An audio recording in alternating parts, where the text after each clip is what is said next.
Hello everyone, my name is Dr. Matt Williams. I'm a tutor in politics and what is known as the Access Fellow here at Jesus College at the University of Oxford. And today I'm delighted to be with three fantastic English literature and language students. So do you mind introducing yourselves, starting off with you, Katie? Hi, I'm Katie. I'm a second year straight English student. Hi, I'm Vivi. I'm second year straight English as well. Hi, I'm Viraj, and yeah, I'm the same. So straight English meaning because you can study English with a whole bunch of other things like modern languages, history, classics. So there's a few options, but you guys just went straight English. Now, it happens to be the case that numbers of applicants for English is beginning to drop a little bit. So I've got a two-part question, start with you, Viraj.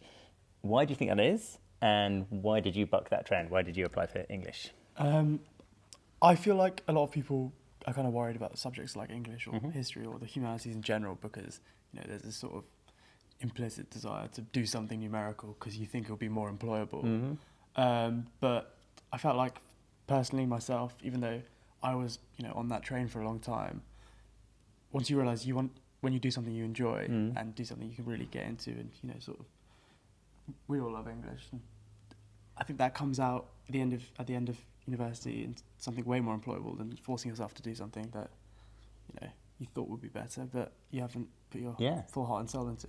Absolutely. There's no point banging your head against a brick wall doing something you don't like. And the skills you get from an English literature degree are legendary, right? Absolutely. You can go into loads of different careers. So Vivi, what's your answer? Why did you choose to apply for English? So I've always really liked reading, and I think so that was definitely a big reason. If I didn't like reading, I wouldn't choose English. Yeah. But I think another one's being I wasn't quite decided on where I want to kind of go into as a career. So I think English give me a bit of extra time to both do something that I like and also have some time to think about, oh, what do I want to do? Do I like this? Do I want to go into academia? Right. Do I want to go straight into the workforce? So yeah, I really appreciate that bit of time that the English degree affords. That's it. I mean, that skill with language, analysis, argumentation, oracy, and so on, can get you end up in law, business, consulting, education, research, all sorts of sectors, right? How about you, Katie? Why English? I think I second everything that's been said already. I think the opportunity to develop my kind of argumentation skills and writing skills as well really appealed to me. But I think particularly with the Oxford course, just the span of the kind of the period papers we cover, that kind of really excited me coming from A-level. And yeah, it's lived up to that as well. I think the freedom we get in choosing texts and things has just made the degree more exciting. Well, that's a crucial point, right? The span, it's relatively sort of historical, is that right? So you do different periods? Yes, that's the way it's divided up. You have so much kind of free choice within those papers then to explore different texts. Great. Vivi, why Oxford, not Cambridge? Well, in terms of English, Oxford's English is special in the sense that it's holistic. Okay. It covers, as Katie said, it covers kind of history in like a timeline. So you get a good sense, a good grasp of English literature at every period. And that's something I really appreciated. And also just in terms of how much I like the city, how much I like the town. Visited both universities, liked Oxford more. My mentor during kind of high school was kind of from Oxford, so that was also a big reason. And I guess, yeah, it was just kind of all of that coming together. Good, yeah. I mean, you mustn't discount vibes, right? If you feel comfortable in a place, that's hugely important, isn't it? So, Exactly. Viraj, I'm going to ask you a really mean question. Could you tell us something you don't particularly like about Oxford? I mean, you do. It's a difficult question. Yeah, it's really, I'm sorry, I've totally put you on the spot. No, but I mean, you do sometimes feel like you're missing out on, you know, I guess, enough free time, even with a subject like English. Quite a lot of work, isn't it? I mean, there's so many things to do here. So much, you know, sports you want to play, things you want to see, and the workload is, you know, it's quite tough. And sometimes you feel like you've got to, you know, spend the whole day and waste the sun writing an essay. Big reading list, right? Yeah. But I mean, saying that, if you manage your time well, once you sort of get into the swing of things, you can sort of, you know, have enough sort of time to do many other things. So what many other things do you do? I play hockey as sort of my main other thing. Field hockey. Field hockey, Yeah. So I play that for the university, and so it's about 3-4 times a week. And once it becomes part of schedule, I guess, then it's not impossible to You manage. make it work, right? Yeah, absolutely. And of course, going back to what you were saying earlier, if you're really passionate about something, then diving super deep into it is great, isn't it? Right? Yeah, definitely. I mean, so Vivi, one of the unusual features of an Oxford and indeed Cambridge education is a very small teaching moments. We call them tutorials. Cambridge call them supervisions. Can be one-on-one, as in one tutor, one student, but it's usually sort of 2 or 3 to 1. Do you recall your first tutorial, and how did it go? I remember being quite excited for my first good. tutorial because everyone was talking about it, and I've never been in an environment where it's so close. It's such a small group. I remember it being 1 to 2, so it's 2 of us and our tutor. And I think it was amazing, just kind of being able to talk through your thought process, share why did you think this at the time of you wrote it down. Has it changed afterwards? Where can you go after that? It was really interesting to kind of just have someone as not necessarily just a guiding voice, but just someone who's willing to kind of hear what you've got to share, hear what you're thinking, and give you suggestions. Right. And that was something that I really appreciated. Well, that's definitely a crucial component of it. As a tutor myself, I don't sort of look down on my students. Basically none of us know the answers, so we're trying to figure it out together. So I feel like the tutorial space is one of a significant degree of equality, right? Hopefully, might not always work out like that, but that's the ambition anyway. So Katie, in terms of applying for English at Oxford, these days students don't have an admissions test, but they do have to submit some written work.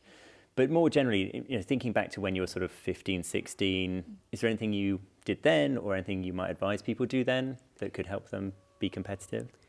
I suppose the main thing I was trying to do was reading what I enjoyed, but then trying to kind of make connections between those texts. I think that's something you really get the chance to develop on this course. So I think if you can start doing that early on, it's a really good kind of skill to try and develop. And I think even if the texts you're reading don't kind of naturally seem to draw together, I think really pushing yourself to think about even kind of the more tenuous connections, and they can lead you in really interesting directions then, I think. So I think that would probably be the main thing I'd say. But just, reading widely and challenging yourself. And then I suppose you can put that into personal statements and whatnot and show your passion. Vivi, it's the tutors have told me, the English tutors have told me to really impress on our audience the importance of occasionally reading some pre-1700 literature, because the Oxford course has a historical component. You can, of course, do more modern literature, but at least having some exposure to that. What might you recommend? I mean, there's some famous ones, Shakespeare and Chaucer and so on, but what would you recommend people look at? I think looking at a lot of Shakespeare's contemporaries would be nice because that period gets so much, Shakespeare gets so much attention that the others kind of get looked over or right at the moment. So I'd say Ben Jonson, Marlowe, any of the other kind of contemporary playwrights would be kind of a useful guideline to Shakespeare and on their own. So expanding kind of beyond Shakespeare would be really helpful. Okay, great. And Biraj, for the submitted essay, what are your tips for that? So applicants have to submit one essay, which is just part of the regular schoolwork, but what would you suggest they think about? I think you really want to sort of focus quite closely on close reading and sort of show off how well you can engage really tightly and really deeply within like the sort of intricacies of the language within the text. I think that's the most important thing that they're looking for.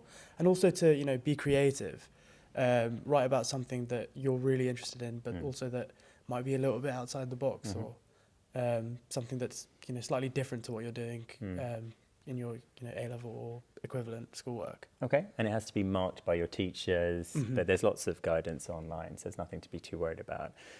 What about interview prep? So can I ask you each to give your reflections on how the interview went, but then also what you would therefore advise people do to prepare? Yeah, I think it was pretty scary before, but I think the interview went pretty well. And I think that was because the main thing that worked for me was just finding someone who's also applying for the same thing or something similar, and just running interviews back and forth between yourselves. Don't, sort of hold back. Okay. How do you do that concretely? How do you interview just a friend of yours? Well, what I did was we both had a copy of each other's personal statements. Okay.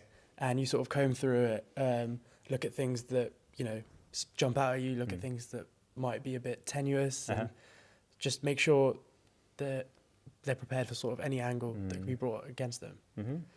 Great. Phoebe, what do you reckon in terms of interview prep?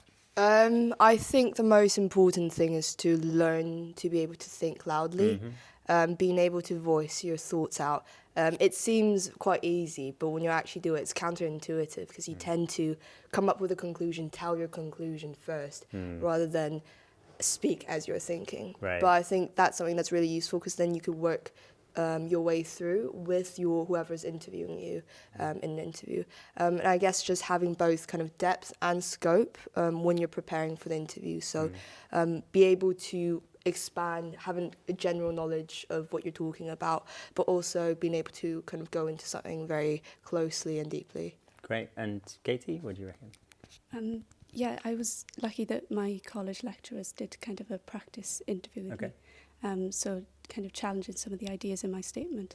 But I'd also say that before the interview, I kind of went back to the overflow document I'd made when I was writing my personal statement. Right. And I had kind of ideas in there that I'd thought about as I was putting the statement together, but wasn't able to sort of include in the final draft.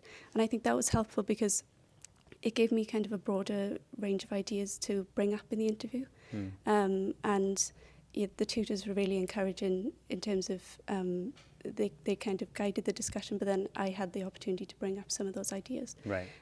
So I think I found that really beneficial, and it made it kind of a more productive conversation. Yeah, good. Yeah, you might be given some literature you've never seen before, right? So Yes. and people shouldn't panic about that, right? It's not a test of your knowledge; it's a test of your skill. Is that right?